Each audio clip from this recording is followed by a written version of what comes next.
शेतकरी मित्रांनो नमस्कार. शेतकरी मित्रांनो, आज आपण हरभरा या पिकाच्या प्लॉटमध्ये आहोत. आणि हरभरा पिकाच्या प्लॉटमध्ये असताना आपण हे जे हरभरा पेरलं होतं हे हरभरं फुले कुरपा म्हणून त्या ठिकाणी पेरलं होतं. तर याचं 3 फुटाच्या कनेक्शनवर आपण याचा पट्टापद्धतीची लागवड त्या ठिकाणी केली आहे. तर मित्रांनो, आता तुम्ही बघत असाल तर आता हे जो प्लॉट आहेत आपला, हा जमतेम 35-38 दिवसाचा झाला आहे. तर आता याच्या अगोदर याला पाणी दिलं होतं, म्हणजे दुसरं पाणी त्या ठिकाणी दिलं होतं. पहिलं पाणी पेराच्या वेळेस दिलं होतं, दुसरं पाणी 20-22 दिवसांनी दिलं होतं. आणि आता आपल्याला पाणी द्यायचं आहे. तर आता तिसरं पाणी आपण फुलवरीच्या स्टेजला, म्हणजे फुलं यायच्या अगोदर आपल्याला त्या ठिकाणी द्यावं लागतं काबुली चणामध्ये, म्हणजे डॉलर हरभरा पिकामध्ये. तर तिसरं पाणी द्यायच्या वेळेस आपल्याला आता 13-40-13 आणि त्या ठिकाणी एक मॅक्रोन्यूटन सोडायचं आहेत.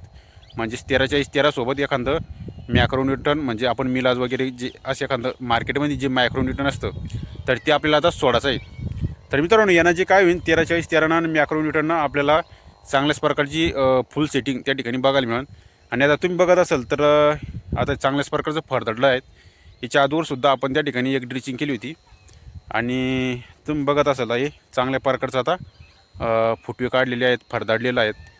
तर आपलं आता ह्या अशा पद्धतीचा हरभरा आहेत तुम्ही बघत आहात. तर आता याच्यामध्ये आपण जर का 13-40-13ची आणि एक मॅक्रोन्यूटनची जर का ड्रिचिंग केली तर आपल्याला चांगल्याच प्रकारचे फुलधारणा त्या ठिकाणी बघायला मिळेल.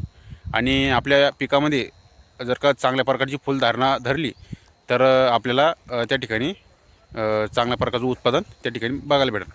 तर याच्यानंतर आपल्याला फवारणीसुद्धा त्या ठिकाणी घ्यायची आहेत.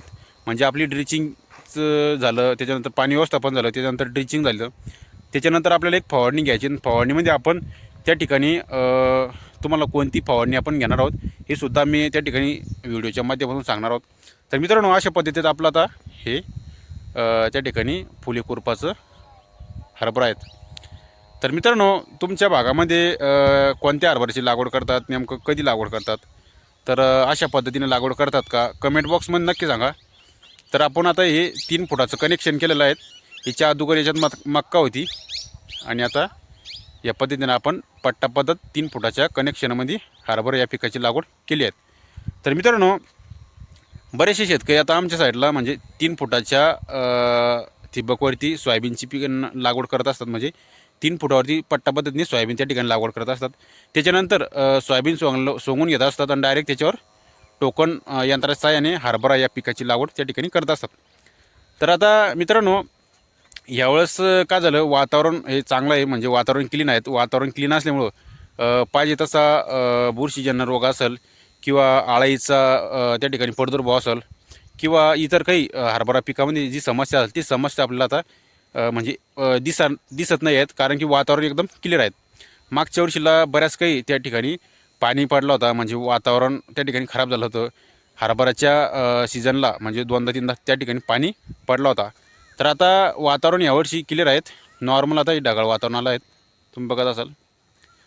तर मित्रांनो, अशा पद्धतीनं आपलं हरभरा हे पीक आहेत. तर काही शेतकऱ्यांनी त्या ठिकाणी याची पण सुद्धा लागवड केली आहेत, म्हणजे आपण त्याला काय म्हणतो, राजमा. तर शेतकरी मित्रांनो, राजमा जे शेतकऱ्यांनी लागवड केली आहेत तर त्या शेतकऱ्यांचा बराचसा त्या ठिकाणी प्रॉब्लेम येऊ लागला. म्हणजे ज्या शेतकऱ्यांनी राजमा या पिकाची लागवड केली आहेत तर त्या शेतकऱ्यांना चांगल्या प्रकारचा प्रॉब्लेम त्या ठिकाणी येऊ लागला, म्हणजे राजम्याची वाढच नेऊ लागली. तर ते शेतकरी समजा त्या ठिकाणी बरेच काही परेशानीमध्ये आहेत. तर राजमा हे पीक नेमकं काही म्हणजे त्या शेतकऱ्यांना नेमकं कधी लागवड करायची याची पाहिजे तशी माहिती त्या ठिकाणी नाही आहे. कारण की आता राजमाचं त्या ठिकाणी परिपूर्ण शेड्यूल आपण दुसऱ्या व्हिडिओच्या माध्यमातून जाणून घेणार आहोत. आणि ते व्हिडिओ तुम्ही संपूर्ण बघा. तुम्हाला त्याची योग्य लागवड कधी करायची आहे, आपण त्याच्यानंतर खत व्यवस्थापन काय करायचं आहे, त्याच्यानंतर औषधीचं व्यवस्थापन, ही संपूर्ण माहिती आपण त्या व्हिडिओच्या माध्यमातून त्या ठिकाणी. तर आता ज्या शेतकऱ्यांनी राजमा या पिकाची लागवड केली आहेत तर त्यांनी कमेंट बॉक्समध्ये नक्की सांगा. तर नेमकं त्यांना काय काय प्रॉब्लेम येऊ लागला, काय काय समस्या त्या ठिकाणी येऊ लागल्या, आपण पूर्ण त्यांची समस्या असेल, त्यांचा प्रॉब्लेम असेल त्या ठिकाणी त्या राजमा या पिकाच्या संपूर्ण मार्गदर्शनाचा व्हिडिओ आपण बनवणार आहोत. तर त्या मध्ये आपण परिपूर्ण त्या ठिकाणी त्यांचं सोल्युशन त्या ठिकाणी मांडण्याचा प्रयत्न करू. तर मित्रांनो, अशा पद्धतीचं आपलं हे हरभरा पीक आहेत तुम्ही बघत असाल. चांगल्याच प्रकारचं आपलं त्या ठिकाणी झालं आहे. तर आपण याचं फुले कुरपाचं त्या ठिकाणी बियाणाची लागवड केली आहे.